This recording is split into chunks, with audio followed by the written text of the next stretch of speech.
Akila Siti knows that when it comes to being a parent, manners matter. Sure do. So she's a mom herself and an etiquette expert. And here she is with her daughter, Anaya. Oh my God. How old is she, Akila? She's 2.5 now. Okay. Akila joins us now to talk about developing social skills in the age of social media and smartphones. Gosh, what an important topic, Yeah, Akila. probably Yes. the most important topic. School has been out, so we have this time where a lot of parents are like, what am I going to do with my kids?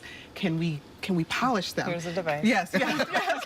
Right. We can't put them in front of that, right? No. So what did we do when we were growing up without all of those devices? So the little things that kids are doing now or teenagers are doing now, they're not aware of people around them. So things like personal space is a major thing. They're very close to people or they're too far away, right? Those different types of Yeah. things. So a 1.5 feet is a good way to teach within our culture, personal space. Now, if you travel abroad, you could be real close to people. Right. But here, about a 1.5 feet is good. It's interesting, and as we talk about these blunders, man, the summer is a time to kind of rehash some of these things because you have them all day long, or you're coming home from work, you got some time. So why don't we go over some of these common blunders that we can help out our kids with? Lack of eye contact. So they're meeting somebody for the first time and they're looking down, looking around, all those different things. So just tell them not to do the creepy stare, but just for 2 seconds, glance at an adult in the eye and then move on. And just, it's not going to kill you, right? Just take those 2 seconds to do I know that. adults who need training in that. Yes, too. yes, yes. Networking and things like that, Right. developing those skills. And this is the perfect time to develop those soft skills.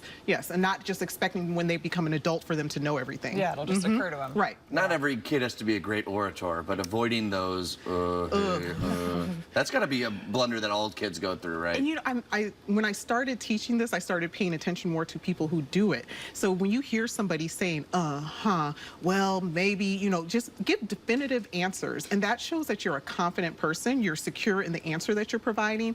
And I mean, I always hear my mom in the back of my head when I was little. If I answered yeah or huh or what to her, she would just sit there and look at me. And then you're like, oh, yes, yes. You know, Until those you different- corrected yes, it? Yes, That's yes, a good way to do it definitely. instead really of is. like punishment. Yeah. Right. Right. Yeah, Right. then She's you like- get in the habit. Yes, and she's like, I don't know who you're talking to, right? I don't understand that. That Yes, sounds so- familiar. Okay, so now that we know the blunders, you mentioned one thing to do, obviously, kind of like not necessarily correct them, but let them correct themselves. What other ways can kids learn to learn better social skills? Well, developing their emotional IQ.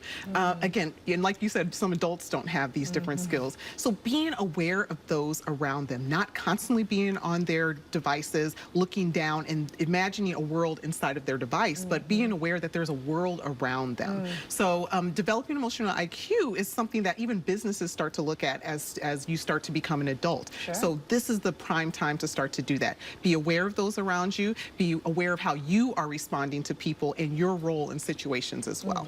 So, I read once that if you wouldn't take out a crossword puzzle and start doing it, you shouldn't take out your device and start looking at it. Is that still a good rule? Yeah, it's so weird to me, the evolution of having devices everywhere. You sit down to dinner, you're pulling your device out, so you're having dinner with all of your friends on Facebook too. Right. So I challenge people when I teach teenagers to put their phones away. Yes.